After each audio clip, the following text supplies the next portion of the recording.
TV Menorá apresenta Janela do Céu. Inicia na TV Menorá um programa com entrevistas. Janela do Céu. Boa noite, estamos iniciando o programa Janela do Céu. Que o Senhor esteja abençoando ricamente a sua vida. É uma alegria, nós estarmos aqui para compartilharmos um pouco das experiências dos nossos irmãos que tiveram com Cristo, de todos aqueles momentos em que o Senhor se mostra ali presente conosco para nos confortar, para nos sustentar nos momentos bons e nos momentos difíceis da nossa vida, E eu gostaria de abrir com todos aqui para nós iniciarmos em Salmos 57. Vamos ler aqui o versículo 1 e o versículo 2, que diz assim: Tem misericórdia de mim, ó Deus, tem misericórdia, pois em ti a minha alma se refugia. À sombra das tuas asas me abrigo, até que se passem as calamidades. Clamei ao Deus Altíssimo, ao Deus que por mim tudo executa. Amém? Então é nesse Deus verdadeiro, que é poderoso para realizar grandes coisas na nossa vida. E o maior milagre que o Senhor fez é de nós estarmos sendo reconciliados com Deus novamente, De hoje nós podermos receber a salvação, porque não foi por merecimento, mas foi pelo amor e pela misericórdia do nosso Deus. Amém? Então hoje nós estamos aqui com a presença da nossa irmã Aline Vargas, de Novo Hamburgo, Rio Grande do Sul, e ela também vai contar um pouquinho, sobre a sua vida, sobre como o Senhor a resgatou, e tem um testemunho muito forte, que com certeza você vai ser edificado pelo Senhor. Tudo bem, irmã? Boa noite, irmãos. Bom, eu vou começar então contando um pouquinho de como era a minha vida antes de conhecer o Senhor.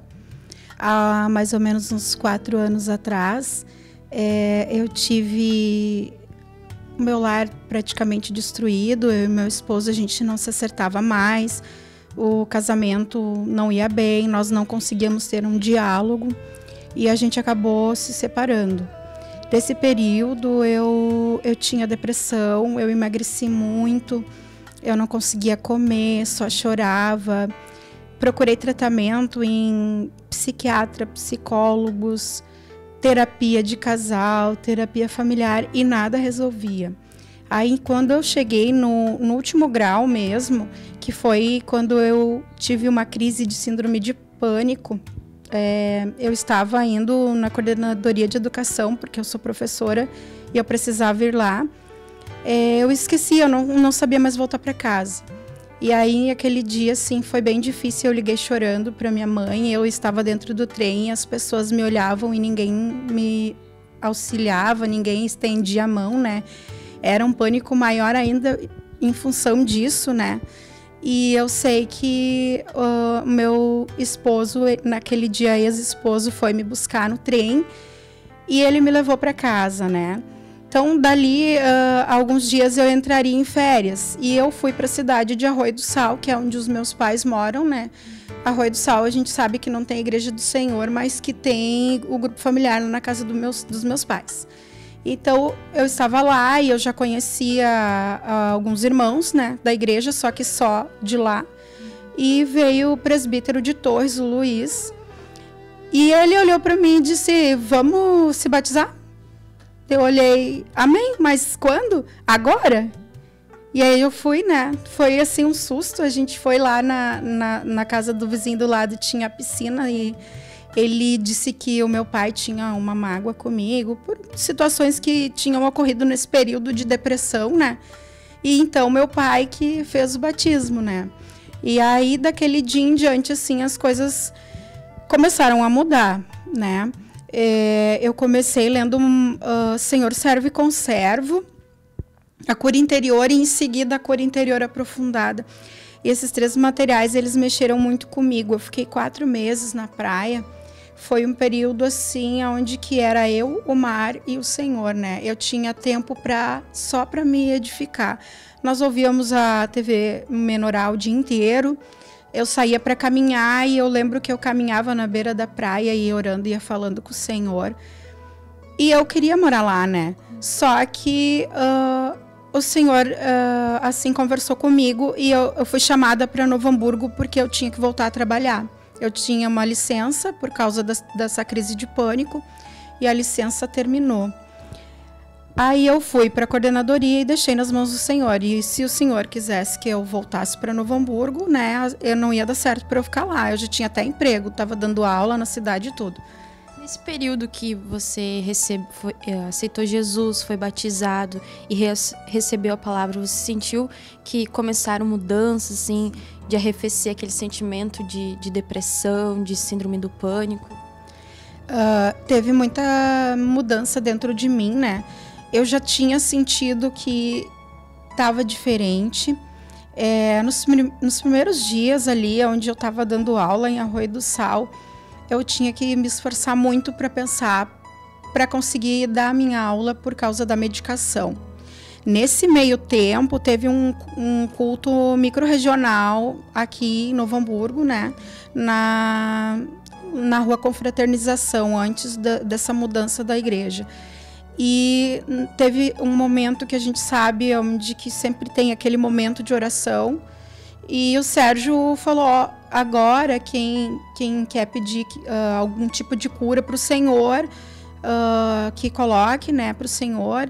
E eu comecei a orar e a clamar e chorar e implorar que o Senhor me curasse daquela depressão.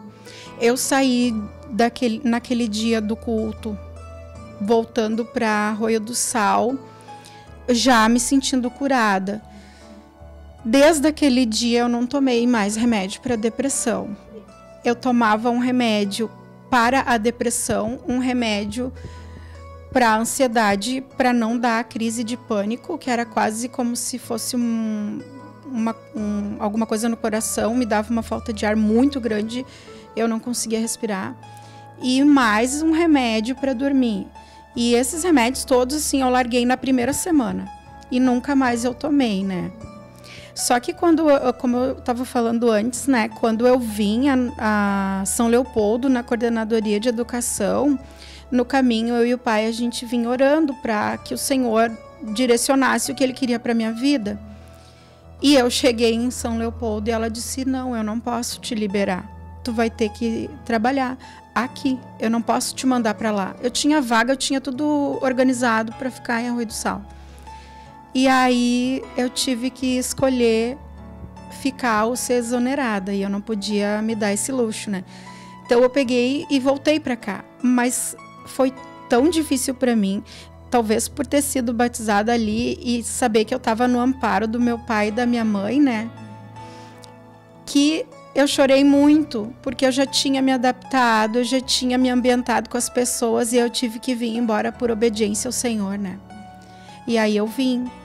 E quando eu vim e eu me organizei com meu marido, assim, as crianças ficavam uma semana comigo e uma semana com ele.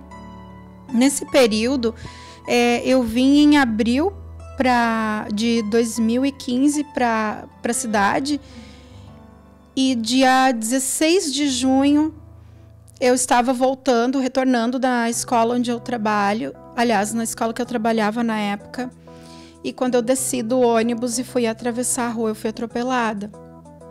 E quando eu fui atropelada, até pouco tempo atrás, eu achava que eu tinha sido atropelada na hora que eu desci do ônibus.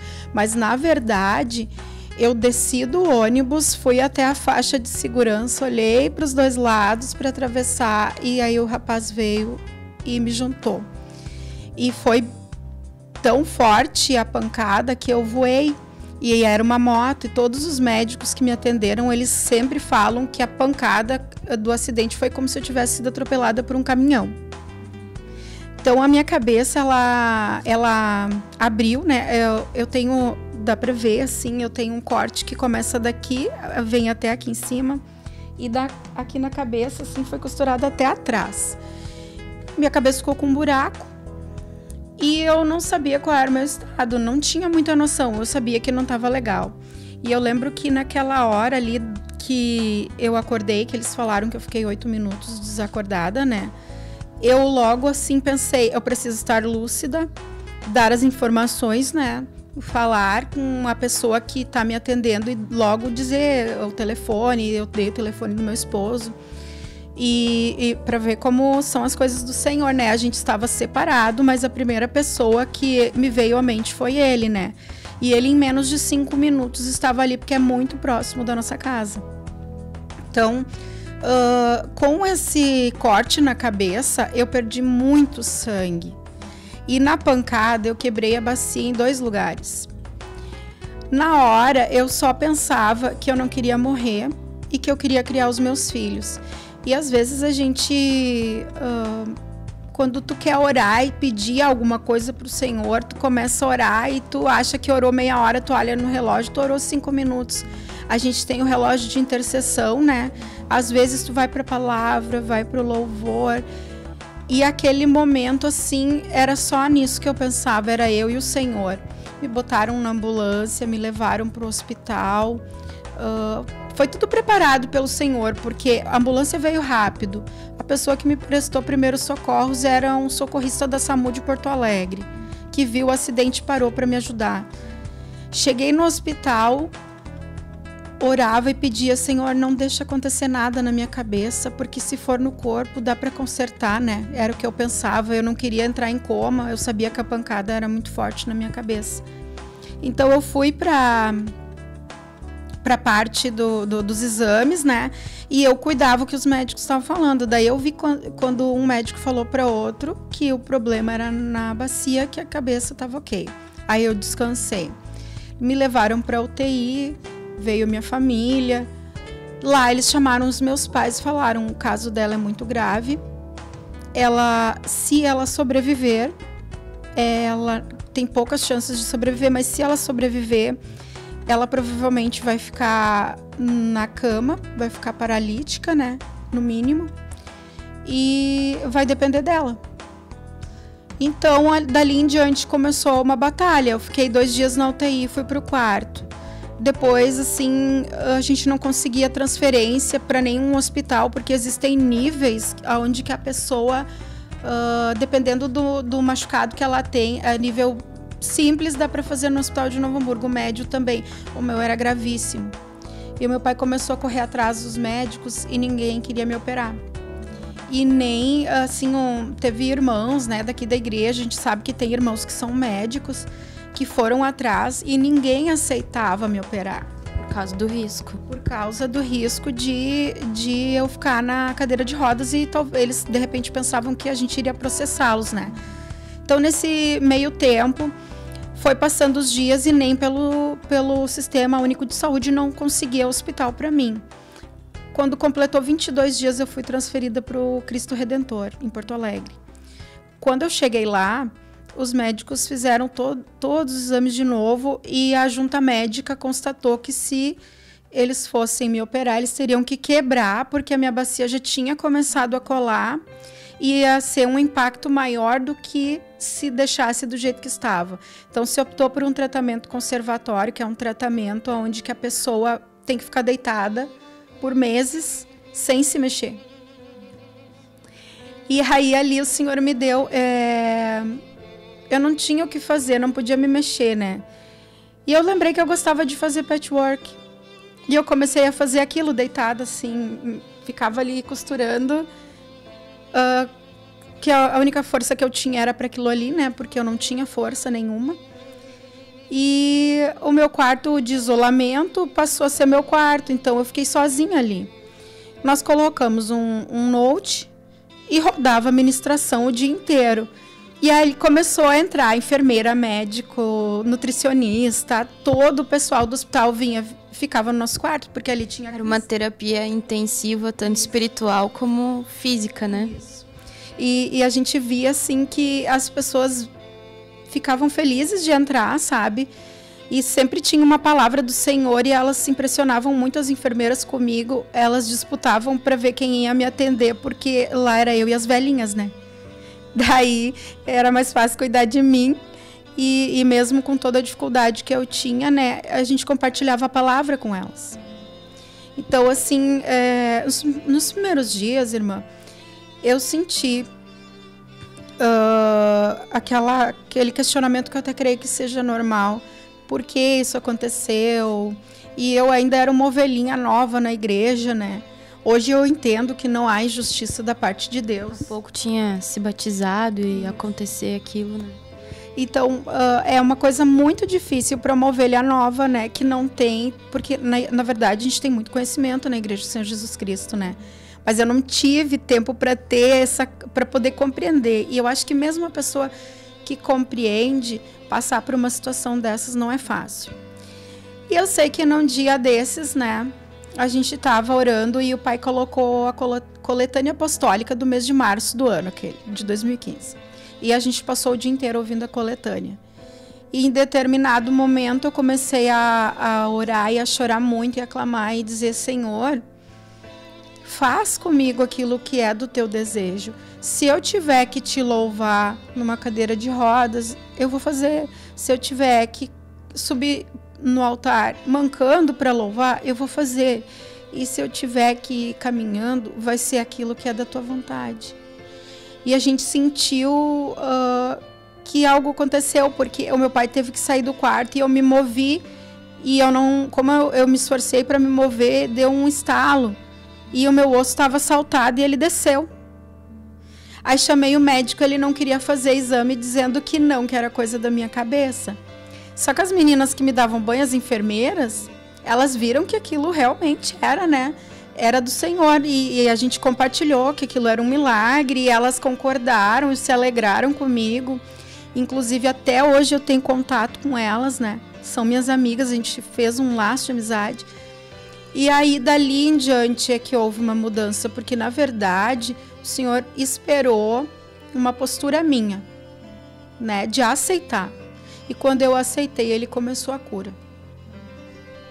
Então, dali em diante, eu fui superando todos os prazos da minha fisioterapeuta, os prazos médicos, né? E cada vez que a gente ia na consulta, o médico dizia para mim, olha, do jeito que ficar, ficou. Aí tu fica, mas o que é do jeito que ficar, ficou, né? Aí um dia eles falaram, olha, tu vai ficar com uma perna mais curta que a outra. Eu pensei, misericórdia. Amém, né? Eu disse que o Senhor ia fazer aquilo que ele quisesse, então eu vou aceitar. Aí fui liberada para dar os primeiros passos. Depois de 6 meses, o prazo deles era bem maior que isso, né? Eu voltei a caminhar em outubro e eles achavam que eu iria começar a aprender a andar em dezembro. Foi bem antes. E para minha surpresa, né? Minha só, porque do Senhor com certeza não. Quando eu comecei a dar um passinho atrás do outro, não tinha perna mais curta que a outra. Então, assim, a obra que o Senhor fez foi muito grande. Mas essa é uma cura natural. Porque não foi só natural a cura que o Senhor me deu. O Senhor me deu libertação, o Senhor me libertou de um rancor, assim, eu consegui liberar perdão e pedir perdão para muitas pessoas. Quando tu tá num leito de morte, tu acha muito banal certas coisas pelas quais tu se ofendeu e brigou com outras pessoas. Que tu pensa assim, por que eu fiz isso? Né? Diante da morte, aquilo ali é nada. E eu consegui, assim, eu tinha uma amargura muito grande com uma pessoa e em função dessa amargura eu tive aquela depressão que eu falei no início, né? E a amargura era com o meu esposo e com mais uma outra pessoa. E essa pessoa eu não conseguia, eu até tentava, eu pedia para o Senhor me dar força para perdoar aquela pessoa, né? Eu aprendi uma coisa bem legal, que quando tu não consegue perdoar alguém e tu vê que não vai dar, né? É legal assim tu orar e dizer pro Senhor, Senhor, eu sozinha não consigo, te dou liberdade, te dou autoridade, vem fazer dentro de mim essa mudança. E ele faz, eu já assim testifiquei, né? Já aconteceu comigo, de orar assim e eu perceber assim, do nada, que de repente passou aquela mágoa, sabe? Então, tem segredinhos, né? Que às vezes a gente não sabe, mas se tu pedir pro Senhor e se tu der autoridade para ele, ele vai fazer, porque ele sempre diz que ele está à porta e bate, ele é muito educado. Ele bate na porta, ele não mete o pé e entra, né? Então a gente tem que lembrar sempre disso, né? Porque nós temos o livre-arbítrio. E então ali foi que começou a mudança, né? E eu e o meu esposo, a gente começou a ter um conserto entre nós. Ele foi muito humilhado, assim, no sentido de que as pessoas não compreendiam porque ele queria cuidar de mim, já que ele não tinha... Nós já estávamos divorciados há 2 anos. Ele não teria obrigação nenhuma, né? E ele passava a noite em claro no hospital comigo e como eu estava muito debilitada, ele não podia descansar, porque era realmente bem complicada a situação, né? E ele ficava acordado ali a noite inteira e depois, no outro dia, ele tinha que trabalhar o dia inteiro. Daí ele ficava de noite e o meu pai de dia. E uma coisa assim que é o orgulho natural da gente também, eu sentia muita dor, muita tristeza de ver meu pai sentado numa cadeira, né, me cuidando. Aquilo, assim, o amor que ele teve comigo, ele ficou 6 meses dormindo no chão do meu lado, porque eu não tinha como me mexer e eu precisava de uma pessoa 24 horas por dia comigo, né? Então, com certeza, um pai, no mundo que nós vivemos hoje, por mais que ame a filha, seria difícil ele fazer isso, porque a gente sabe que com o Senhor é bem diferente, né? E o pai, ele já tinha o Senhor, já estava bastante tempo batizado, e ele me cuidou com muito amor. Esse amor que a gente fala na palavra, né? Que a gente tem que suportar um ao outro em amor. Esse é o amor que ele teve comigo, né? Porque ele teve que me suportar em amor.